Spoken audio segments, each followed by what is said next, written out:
Assalamu alaikum wa rahmatullahi wa barakatuhu. Welcome to another series of Project Hafidh, How to Raise a Hafidh. I'm your host, RUZZI TWALHA. In this episode, we will be looking at how to face the challenge that you are going to have in this journey. Challenges are inevitable. It's not the fact that you're having a challenge, it's how to overcome the challenges that you're having. And I have to say, all the mothers that I interviewed, including myself, we all face challenges. And these challenges were different to each one of us. However, we understood that anything in life that is of value and meaning, there will be challenges. However, we have to think of overcoming these challenges because the goal is just too big for us to give up when we come across first hurdle of challenge. So, this session, I hope, will help you to become resilient upon facing challenges that you may have. Inshallah. So, when we think about challenges, we think about the child only. However, it's not just the child who's going to face challenge or challenges, it's the adult in the child's life who is encouraging the child. And this is namely the mother. So what I'm going to do, I'm going to think, or rather get you to think about challenges that the child will face. And then think of challenges that you as a mother or father will face, inshallah. So let's start with the challenge of the mother. And here I want to share my story. When I thought of raising my son as a Hafidh, I thought of, and this is my vision, I wanted to go away to a Muslim country and put him into a Hafidh school, and that I felt would take care of the Hafidh goals that I had in my mind. However, life doesn't happen according to what we plan, because the decree takes place and whatever happens to us is by the permission and decree of Allah subhanahu wa ta'ala. So I didn't end up going to a Muslim country. Rather, I began my journey of encouraging my son to do Hafidh in this country, in UK. Now, here there's a challenge, and that is me shifting my mindset from thinking I'll go away to settling with what I have here.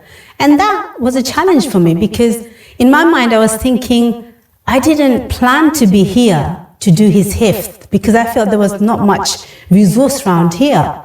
So I had to really change my mindset so that I can adapt to my circumstances here in UK. So you may have a challenge similar to mine, and you have to adapt and you have to do what is practical for you in your circumstances. So I know mothers, they felt that they couldn't access a madrasa that they want to send their child. And that became a challenge because they had a certain space or place to send the child to do Hafidh, and they couldn't. So what could they do? Now, they thought, okay, what is my other option? My other option is maybe to access a madrasa online. Now here, the point I'm trying to make is that everyone on this noble journey will face challenge of some sort. But the point isn't to get stuck when you have challenge, but the point is to think, okay, what can I do that is practical given my circumstances? So this mother, she couldn't access the madrasa that was a bit far away, so she had to think of an alternative, and that was to maybe access madrasa online. That's a solution. So whatever challenges that you're going through, you have to think, okay, what is my other option? And take that option. And here I want to mention something. Once I remember attending a Islamic lecture, and one sister asked a sheikh what could she do to access Islamic education for her child. And the response the sheikh gave was quite interesting. He said, access whatever is near to you, because you're more likely to stick to that. And this is the whole idea, to be practical about the solution that you are trying to achieve in your own challenge. There could be another challenge that you may face where maybe, you're going through a marital breakdown and you become a single mother and you feel like, okay, I don't have the support of my husband. How am I going to cope with this journey of Hafidh? Here, although you may not have your husband on board due to whatever reason, think of alternative. Maybe you can have your brother, the madrasa teacher, other male figures to give the child the attention. And even if you go through a marriage breakdown, you can still have the father on board to give the support to the child. So it's not about, okay, the challenge is here, I have to give up everything. No, think of solution, think of ways to overcoming these challenges. And what really helps is to see what other parents are doing and have some ideas and discussion with other people who are on the same journey as you. Another challenge that many children face, they lose motivation. And this is absolutely normal. When you come across your child and the child is saying to you, they don't want to do Hafidh, don't get distraught. It's absolutely normal.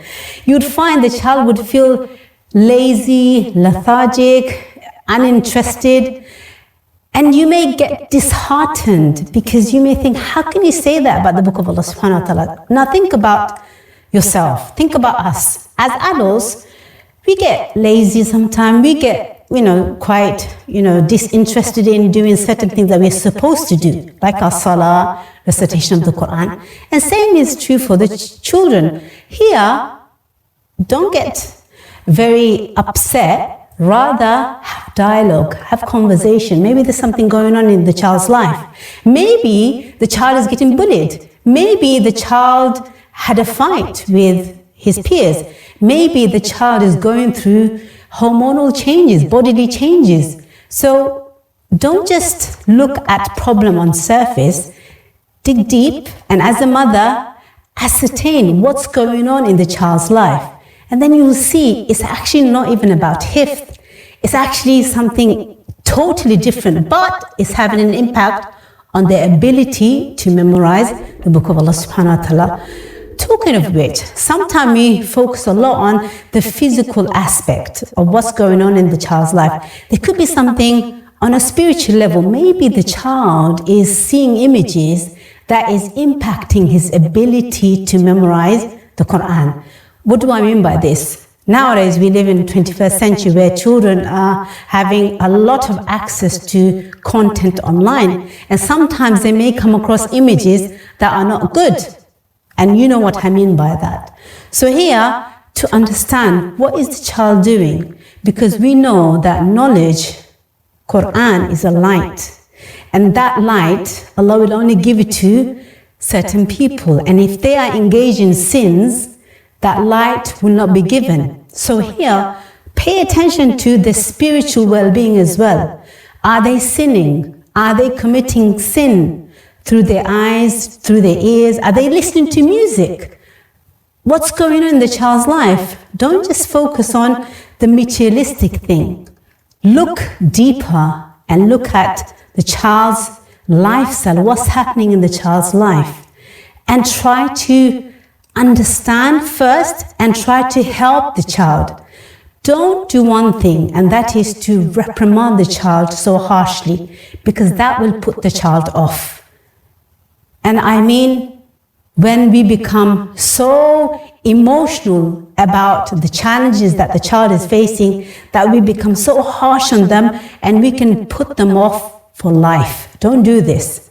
Try to calm yourself, understanding what's happening in the child's life, and try to come up with a solution together. And that's important. Why? Because it's not you who's doing the memorization, it's the child. You need the child on board. You need the child to cooperate with you and agree on the term that the child is happy with. Yeah, and that's key. Sometimes, as parents, we want so much for the child. We may increase the portion of memorization for the child, not knowing that it's actually hard on the child. Isn't it better they do something rather than nothing? Of course, you would agree on that. So always have open dialogue with the child.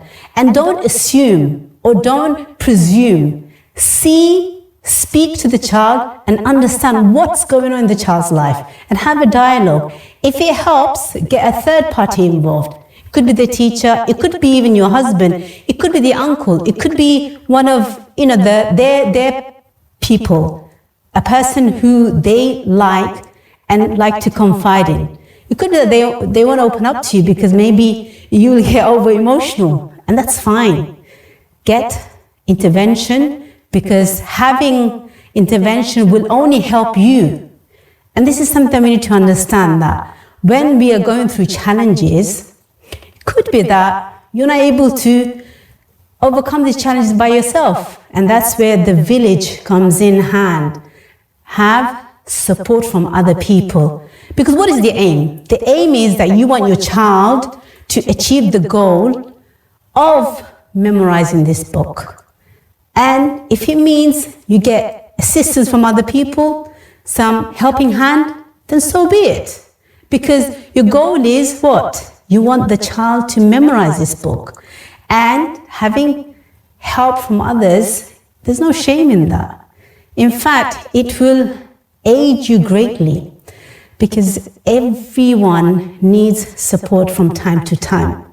And support will actually help you to progress further. Not only you, your child as well. I know some sisters, they asked, social influences, different people to actually give message to their child so they can carry on with memorizing the book. And this is just an innovative way to get the child motivated, because motivation does go down, and it will go down. I have seen it many, many times. And you as a mother, especially, have to do your best to lift the motivation so the child is motivated to carry on. That's one challenge. And there are many, many challenges, but I will end with this, is that whatever challenge you go through, you have to think of overcoming this challenge, because the goal is just too big to give up. Inshallah, with this I shall leave you. Until next time. Assalamu alaikum wa rahmatullahi wa barakatuh.